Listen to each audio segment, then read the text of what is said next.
for high Gyamfi news. Mema obibia akwaba.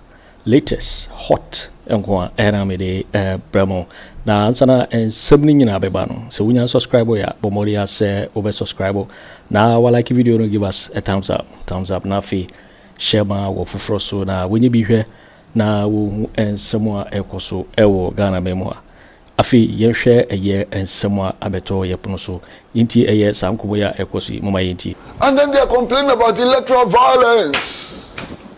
Sana, who can believe this? That they are complaining about electoral violence because of what happened at Ablekuma. Look, we should condemn any form of electoral violence. There's no reason why people who are going to cast their ballot, simple exercise, get beaten, get shot at, or whatever. But what happened at Ablekuma? I haven't heard of one death. I haven't heard of one severe injury. I've seen things which we cannot defend. I've seen things which should not have happened. Nobody should have gone there with pepper spray. No woman should have been kicked on the ground and so on. Even if that woman is Hawa Kumsin and so on. You understand? So we understand that. But why? Under the New Patriotic Party, we conducted elections in which 8 people were shot, killed. They say those who want equity ought to come with clean hands. These are blood-soaked hands. They are complaining about electoral violence. I cannot believe it. Unbelievable. They are complaining about electoral violence. We all saw what happened at Ayawasu West Wogon. Compare that to what happened at Ablekuma. Ablekuma North, I think. Yes. Compare that. Yeah. Ayawasu West Wogon, compare. Where people came, uniformed. They came uniformed. It wasn't just some random shooting or random violence and so on. They came well organized in uniform with weapons. Led by a national security operative. They opened fire, they shot, they maimed, they injured. Massa, a member of parliament, like Hawa Kumsi, was beaten. I saw the video of how they beat Sam George, slapped him, kicked him, and so on.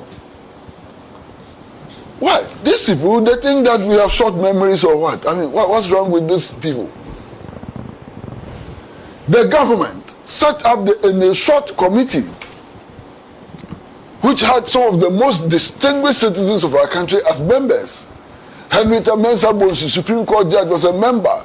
A former Inspector General of Police was a member. They wrote a report. They threw the report into the dustbin. What recommendation in that report was implemented? And these people today,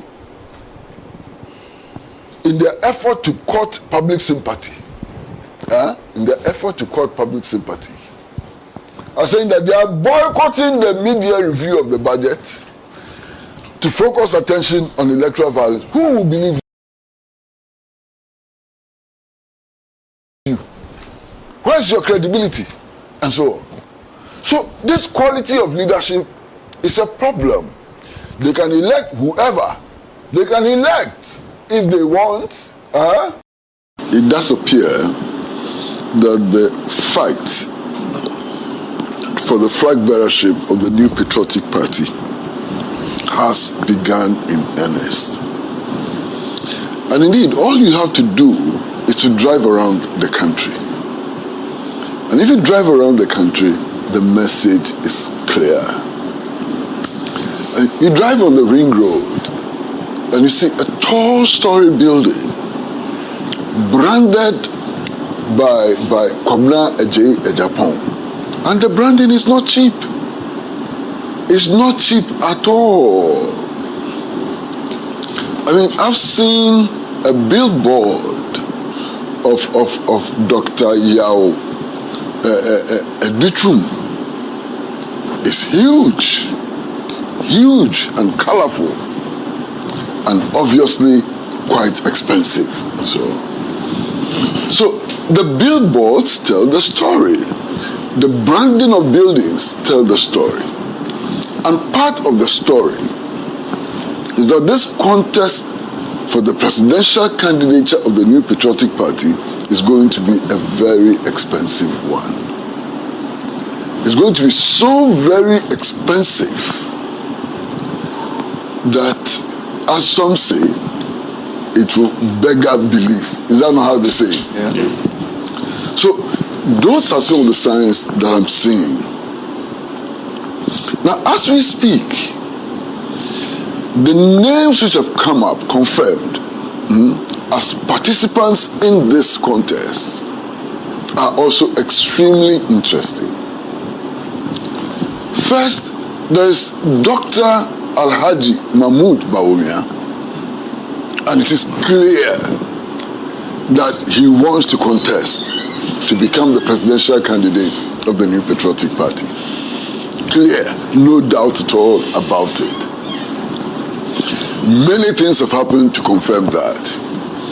A visit of a parliamentary delegation, a visit of former metropolitan and district chief executives, his own statements, the choreography which took place at the conference, the review conference and so on, all confirm that Dr. Bawumia is once again jumping into the race, and it is interesting. Then, of course, there is the young man, Brian Agyapong, and he has said it. His supporters have said it. It is clear that he is leaping into the race. He's leaping into the race. No doubt at all about that. Then there's my good friend, Kennedy Agyapong. And as for him, the drama around his entry is fantastic. Can you believe he actually arrived at the NPP conference in a huge convoy with so many people, led by two horses, one white horse and one brown horse. That's a huge statement, you understand? So obviously he is in the race, okay? He's in the race. Then there are others. One of my good friends, and he's a very good friend of mine, I've known him for years. He was active in the struggle for the restoration of multi-party democracy. He's worked as a banker in New Jersey and so on. Boakye Agyarko.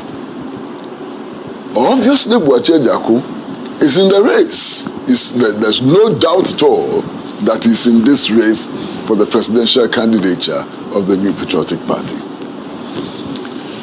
Then there are others who have not so publicly declared, but the suspicion is strong. And there are weak indicators that they may join the race. And this would include people like, again, my good friend, Adainimo. I mean, the first time Adainimo joined the contest for the presidential candidature of the New Patriotic Party, he surprised everybody. Nobody took him seriously. And yet he emerged, I think, third or so in the race with a significant number of votes and so on. So people said, watch him. He's probably the future of the New Patriotic Party. In the last contest, he didn't do so well. And from what I know, he didn't have the kind of resources that the others had. And that limited his campaign and so on. But it is possible, just possible, that he may show up in the race, you know. And then there are those who have not declared their intention to contest and who do not appear to be doing anything on their own to contest. But if you listen to the ground of the party and so on, people are saying that what? But why don't you consider this one too? And so on. And those would include somebody like Chimensa Bonsu, who has himself not declared any interest, has not put up billboards and so on, but on the ground in the party, there are some people who see him as a likely presidential candidate. You understand? Now, there are so many interesting things happening. And some of them really, I like to take Kwabena Agyapong. Kwabena Agyapong entered the last presidential race as the reformer, as the new face, the guy with new ideas. He entered the race criticizing the government of the new of Nana Dankwa Akufo Addo and stating that it could have done better. He complained about the state of the economy. He actually complained about the domination of the party by a faction and spoke about the need to return to the values of the party and so on. But Massa, before dawn, he had changed. All the reforms had been forgotten about. All the criticisms of the Akufo Addo administration died out. Now he became the lead dancer for Dr. Bawumia. I think Dr. Bawumia went to the north and was dancing to the rhythm of drums. You remember, that video is a very popular video.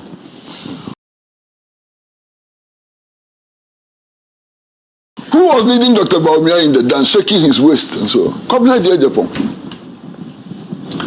After the criticism he had leveled against the handling of the economy by Bawumia, after the criticism he had leveled against the Akufo Addo administration and so on, he now turns around, looks Ghanaians in the face and say, your best bet is the same people that I thought did a bad job.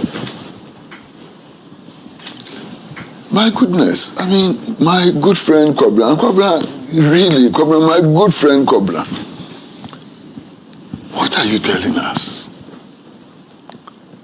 After telling us to vote for the Bawumia NAPO ticket, after shaking your waist in front of Bawumia, dancing to drums and so on, what has changed again? What is it that has changed today? Which makes Bawumia not the best candidate that all of us should be voting for? Why should we be voting for you instead of Bawumia? And he has a lot of explanations to do. Maybe he has good explanations, I don't know. But it's up to him to come and convince us that something has so drastically happened which makes him the preferred candidate. No problem with that, you understand? Now, I look at the candidature of Dr. Mahamadu Bawumia. And in looking at the candidature of Dr. Mahamadu Bawumia, I like to go back a few months. After he lost the elections, he went on a thank you tour. And that thank you tour did so badly, but because it was his first time, and that Ghanaian electoral tradition shows that anybody who presents himself for the first time is not likely to win. In fact, it's when you come back the second time that you win. And he mentioned a few names and so on. But that history is false. It's false history. Because in 1992, President Rawlings presented himself for the first time and won. Nkrumah presented himself for the first time and won the second time and won the third time. And so, you understand? So there's a history of people presenting themselves for the first time and winning. And there's also a history of people who have presented themselves for 4 times and lost all the 4 times. So that is I don't know whether it's a theory or whatever it is, that, as a first time, you're likely to lose, and second time, you're likely to win, is problematic. In any case, that kind of analysis also assumes that your performance in government doesn't matter. It assumes that the NPP lost the last elections not because people had not confidence in it, not because the party was fractured and so on, but simply because Bawumia was being presented for the first time. That's bad analysis. That is false. And if that is the basis on which he's coming back again, then I think he needs to go back again and rethink and do proper analysis and so on, you know. As for Kwabena Agyapong, I don't know him that much. He's one of the people that I don't know that much. I know most of them very well.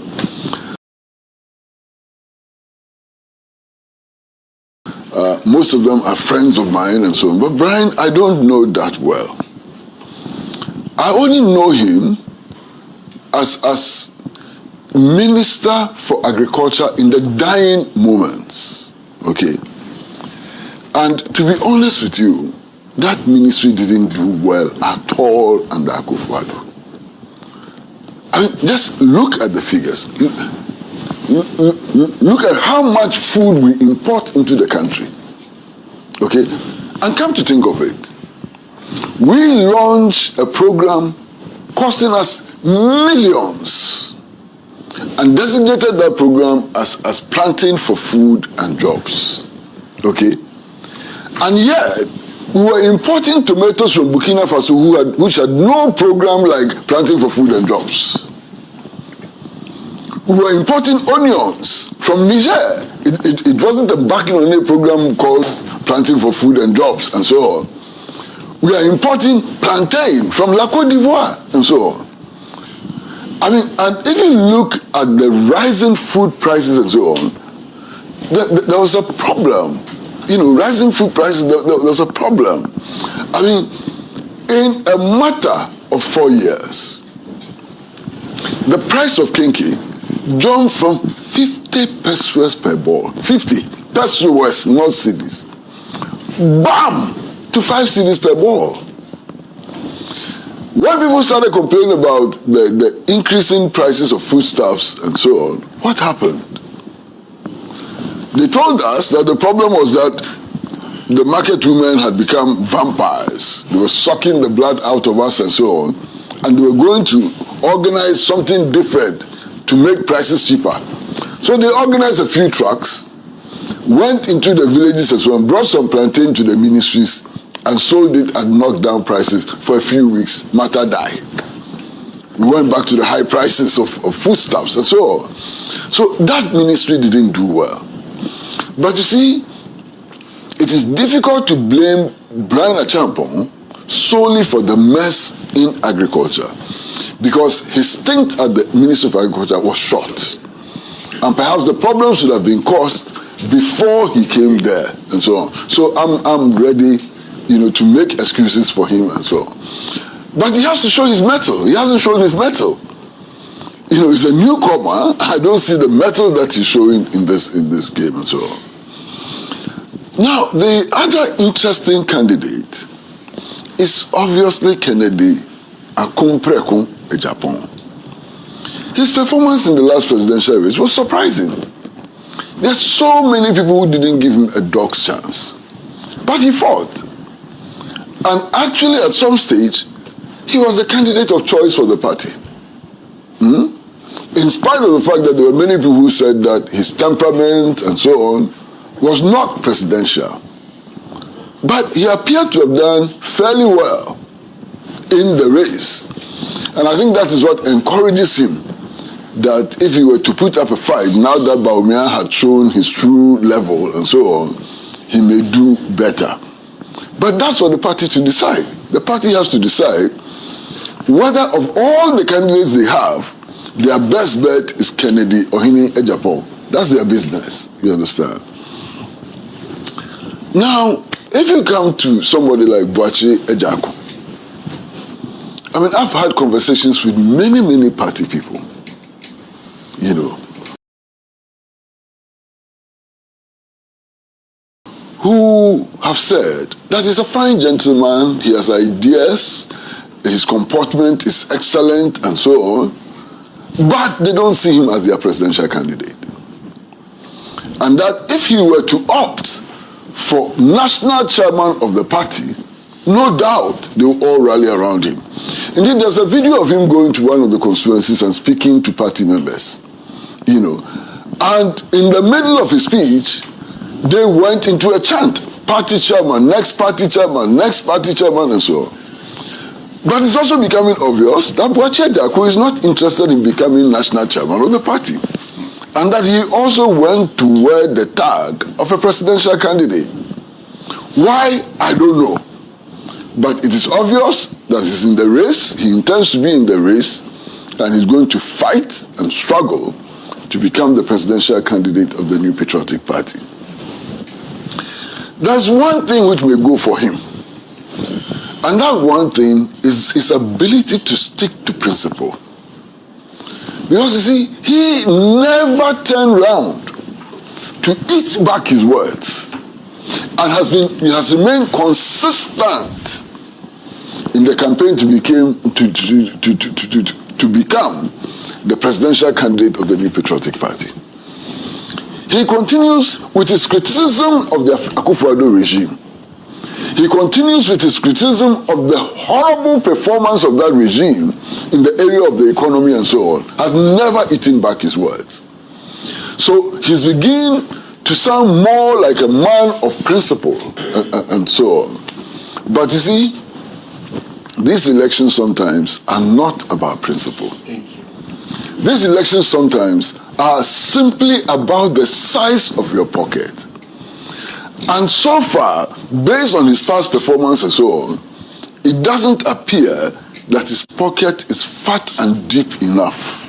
And that may become one of the problems that he would have to confront, you know, in the contest for the presidential candidature of the New Patriotic Party. Now, there are others who have asked a very simple but very deep question.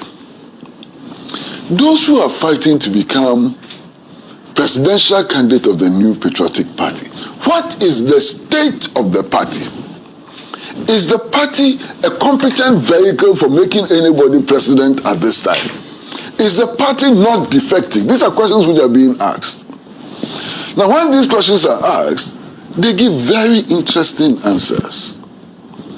One, there are those who raise the question of the divisions, the cracks in the party. And they point out that it doesn't appear that Mr. Alan Kyeremanteng and his movement for change would ever come back to the party. And that the indications are that Mr. Alan Kyeremanteng and his movement for change will be transformed into a political party. And to my shock, my utter shock, when this issue is raised, the analysis they make is so poor. The people in the New Patriotic Party, the analysis they make is so poor. They point to the number of votes Alan Kyeremanteng got in the elections. That, oh, how many votes did he get? He can go.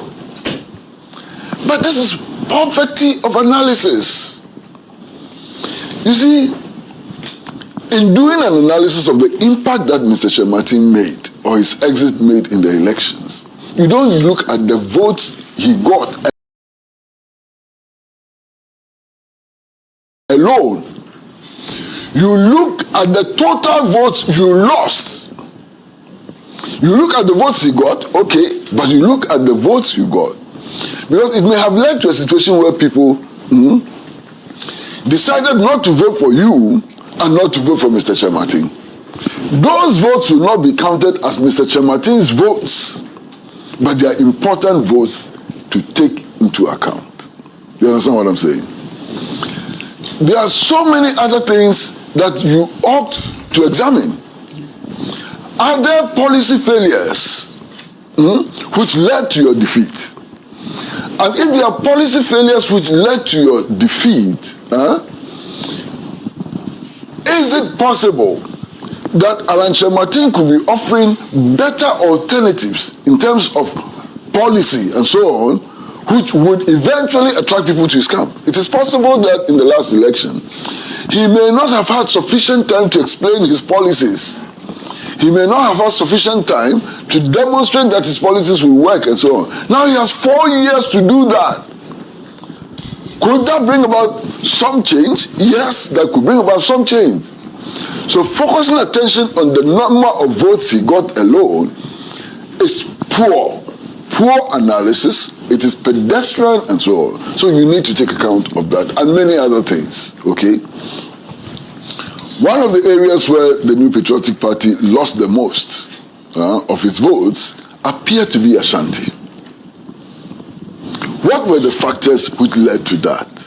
And I think that's important for them to look at that. It is not sufficient to say that, oh, NPP people did not vote for NPP and that is what. How do you know that the votes which didn't count in your favor were NPP? There's no way of knowing that. But they like to comfort themselves that way. Fine, no problem. Let them continue to comfort themselves in that way. Now, after the election, now there's a threat that another political party is likely to emerge from the New Patriotic Party in addition to the movement for change. This is one which is led by Dr. Kwaku Annan, is it? And so on. Now, how would that affect the situation? Will he reach some accommodation with Alan Kyeremanteng and his movement for change? And if he reaches some accommodation with Mr. Alan Kyeremanteng and his movement for change, what would be the value of that? The mobilizing value of that? What would be the mobilizing value of that? What would be the effect of that in public perception of the strength of the New Patriotic Party? That is not being looked at. And I wonder why that is not being looked at. Then there is something else which had emerged. Going into the last election, it was obvious that the Bawumia Campaign was consciously trying to distance itself from the legacy of Nana Akufo Addo as president. Strange as that was, they attempted it.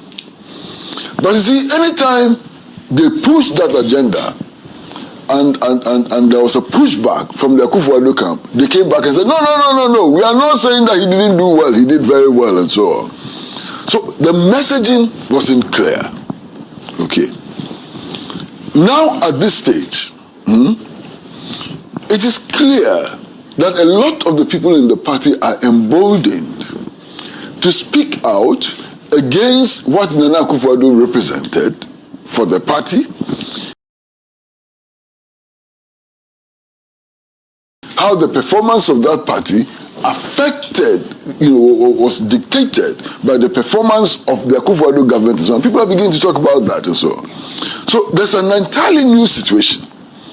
Indeed, I'm told that one of the Bawumia supporters, when asked about Nana Akufo Addo's apparent, and I use the word advisedly, lack of support for Bawumia in the upcoming contest of presidential candidature, actually said that, well,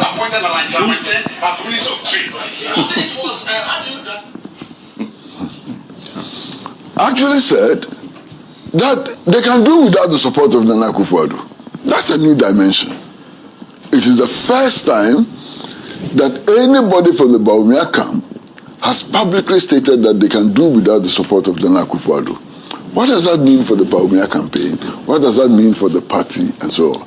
These are critical matters worthy of examination. Now, in the past, everybody thought that former President Akufo was happy, comfortable with what was happening.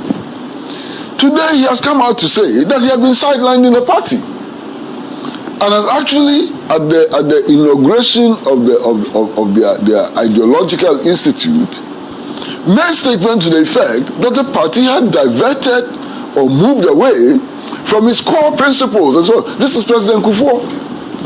What would that mean for the current New Patriotic Party and its future?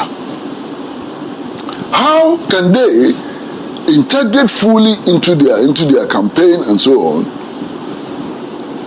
President Akufo and what he stands for and so on? That's a question for them to answer. But you see, the other dimension of all of this has to do with the performance of the current leadership of the New Patriotic Party. This is a party in opposition, okay? So its focus, its drive and so on, to some extent, is determined by the performance of its parliamentary leadership. And that's a huge problem. That's a huge problem. Huge, big problem for the party. My brother, listen to me. This week, not last week, this week, the New Patriotic Party caucus in Parliament decided to boycott the presentation of the mid-year review of the budget. And they decided instead to go to the Flagstaff House to present a petition. This is what they chose to do. Now, many people are asking, budget, mid-year review budget, something which is going to affect us in a substantial way. It's going to affect education, it's going to affect industry, it's going to affect commerce, it's going to affect our lives in a substantial way. Why do you boycott it? You must show that there's something which is weightier, or that there is some obstruction which is serious, which does not enable you to participate in discussing, first of all, in accepting and discussing the mid-year budget. What have they told us? They've told us that they are boycotting in order to focus attention on the new administration's failure to end galamsey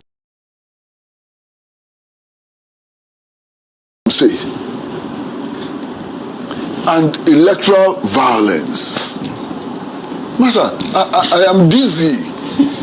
I am dizzy. I'm completely dizzy. I'm lost. I'm dizzy. Listen.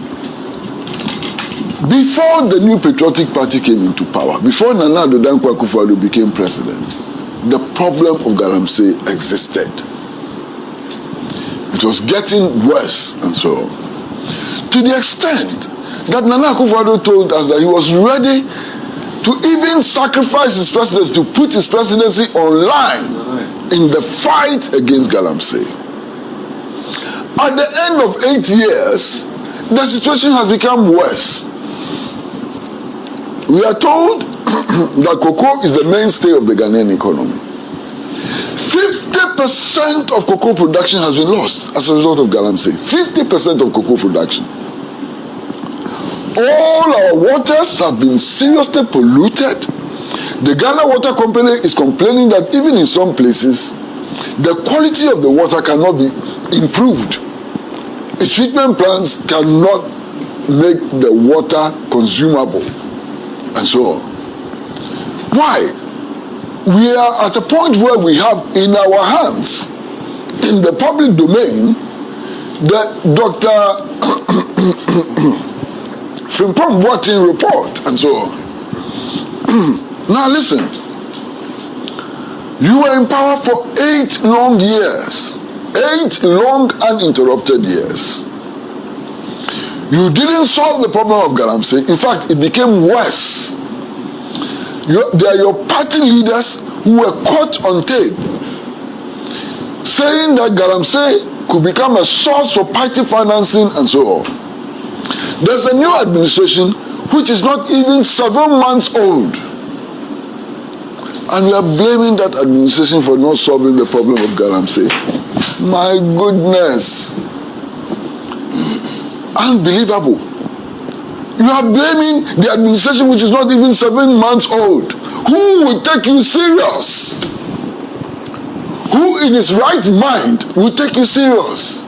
This is the quality of the current leadership of the New Patriotic Party. So they troop to the Flagstaff House and they present a petition complaining about the fact that in 6 months the galamsey problem has not been solved. You couldn't solve the problem in 8 years. This is the quality. This is the message they are sending out.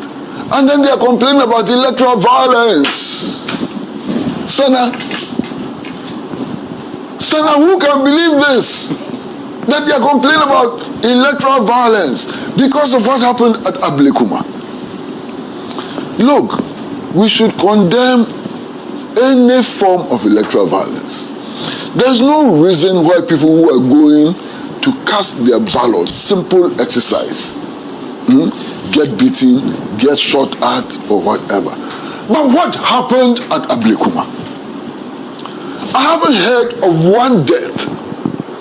I haven't heard of one severe injury. I've seen things which we cannot defend. I've seen things which should not have happened. Nobody should have gone there with pepper spray. No woman should have been kicked on the ground and so on, even if that woman is Hawa Kumsin and so on. You understand? So we understand that. But why? Under the new patriotic party, we conducted elections in which 8 people were shot, killed. They say those who want equity ought to come with clean hands. These are blood-soaked hands. They are complaining about electoral violence. I cannot believe it. Unbelievable. They are complaining about electoral violence. We all saw what happened at Ayawasu West Wogon. Compare that to what happened at Ablekuma. Ablekuma North, I think. Yes. Compare that. Ayawasu West Wogon, compare. Where people came uniformed. They came uniformed. It wasn't just some random shooting or random violence and so on. They came well organized in uniform with weapons. Led by a national security operative. They opened fire, they shot, they maimed, they injured. Massa, a member of parliament, like Hawa Kumsin, was beaten. I saw the video of how they beat Sam George, slapped him, kicked him, and so on. Why? These people, they think that we have short memories or what? I mean, what's wrong with these people? The government set up the Shót committee, which had some of the most distinguished citizens of our country as members. Henrietta Mensah, Supreme Court judge, was a member. A former Inspector General of Police was a member. They wrote a report. They threw the report into the dustbin. What recommendation in that report was implemented? And these people today, in their effort to court public sympathy, are saying that they are boycotting the media review of the budget to focus attention on electoral violence. Who will believe you? Where's your credibility? And so on. So this quality of leadership is a problem. They can elect whoever. They can elect, if they want, John the Baptist as their leader. But it is important for them to have some credibility. And that credibility can only be had if people discern a certain level of sincerity and honesty in their messaging. Right now, it is not there, and it's a problem.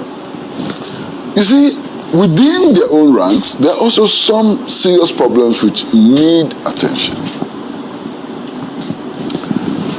This early election of a presidential candidate, who in Ghana believes, that it is an exercise in fair play?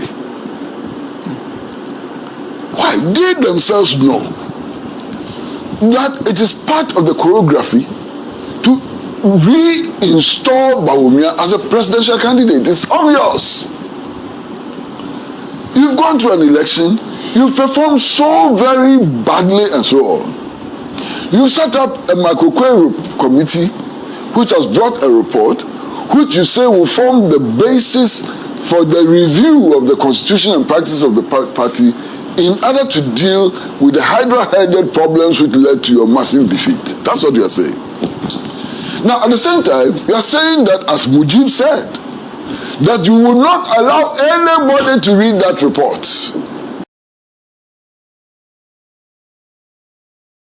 That report is secret.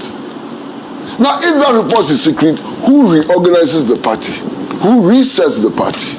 They say we did the same. Kojo Tubo. Yes, sir. Who resets the party and so on? Is it the Frank Davis Committee? The Frank Davis Committee now can represent the thousands of members of the New Patriotic Party. Are they on the ground? Frank Davis, how many constituencies has he visited in his life? How many police stations has he ever been to, and so on? And yet, that committee is the committee which has now become the soul, the brain, the whatever of the New Patriotic Party. That's a problem. Okay? That's a problem. So, the amendments which were made in the Constitution, what is the basis? Nobody knows. Only a few people at the top appear to know the rationale for the amendments. Only a few people at the top know actually what party people said led to their defeat and so on. And those few people are dictating the pace. So they organize a conference to discuss weighty issues. And I'm talking about weighty issues. Constitutional amendment in any organization is very, very weighty. But before they went to the conference, they said that as for the power to determine when we elect a presidential candidate, it is not up for discussion. Yeah. That power is God-given power. It is divine. That power is vested only in the National Council. And that the delegates, the National Delegates Conference cannot change that power. Why did we go to that conference? Master. And conference is supposed to be the highest organ of the party. But that conference is not allowed to change anything which would affect the power of the National Council to determine the date for the election of a presidential candidate. How is that possible? How is this reform? How is this reform? How is it possible? The National Conference ought to be able to have power to amend any aspect of the Constitution. And yet it was told that it couldn't. Because if it is allowed to amend that power vested in the National Council, the plan will collapse. And they don't want the plan to collapse. You understand? So that's part of the problem. Now, if you look at the choreography of that conference, it's also worrying. I mean, Kennedy Agyapong came with his horses, brown and white. He wanted to make an impact.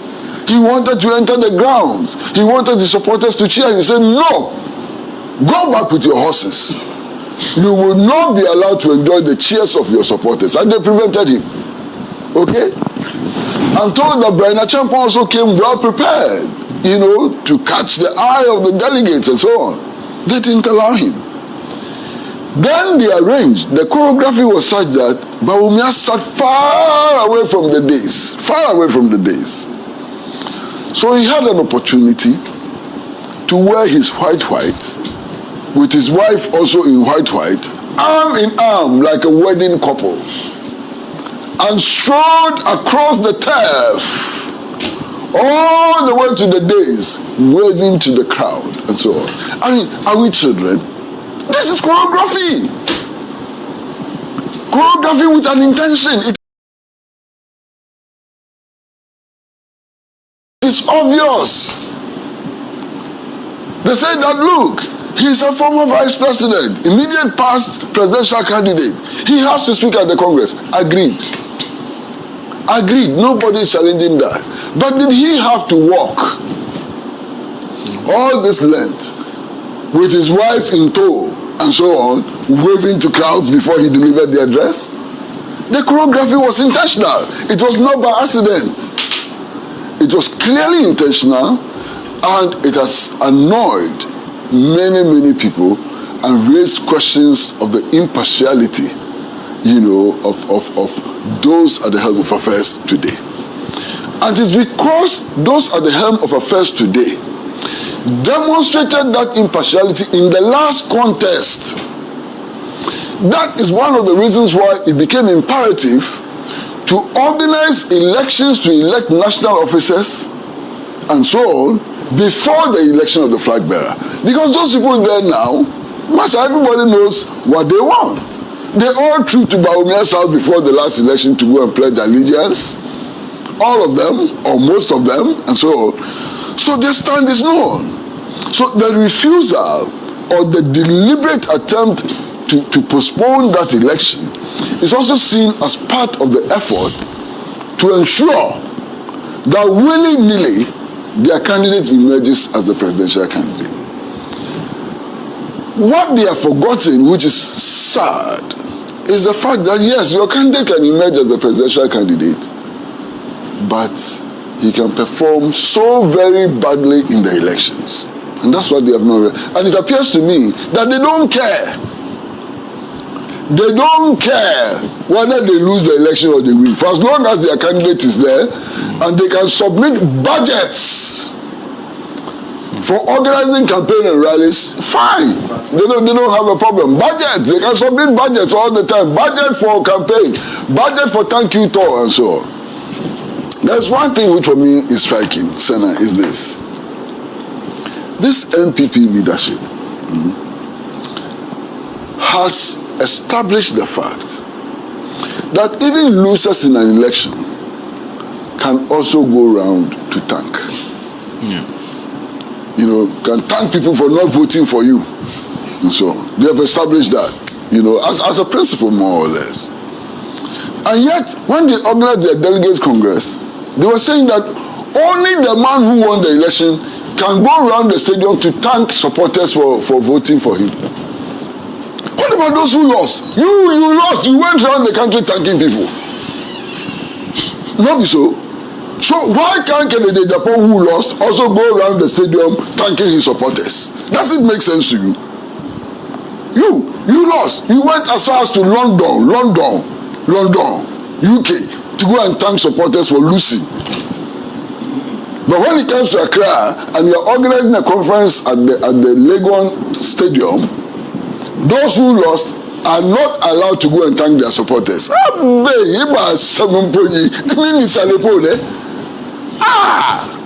You know, sometimes, you know, but you see, again, I suspect, not that I suspect, they've been saying it. One of the things they say oftentimes is that, why? You are not a member of the NPP. Why don't you leave the NPP to us? Go and concentrate on your party and leave our party for us and so on. But you see, that again is a total misunderstanding of what political parties are. Political parties are public institutions. So even though you may not be a member of a political party, all of us as Ghanaians have an interest in what happens within the political parties, how the political parties function. Because if they should win elections, they'll be managing the national purse. They'll be deciding the fate of this country at least for 4 years or so. And that is why every Ghanaian, member and non-member, opponent and friend, have a responsibility and a duty to be looking into the political parties, NDC, NPP, CPP, and so on, to find out what is happening there and to determine whether or not what is happening there is in our best interest. You understand? It's in our best interest. So, yeah, okay, let me end here. Okay. Yeah. Thank you. Thanks for watching. Like and share the video. You can also drop your comment. Please don't forget to subscribe. Click on the bell to turn on the notification.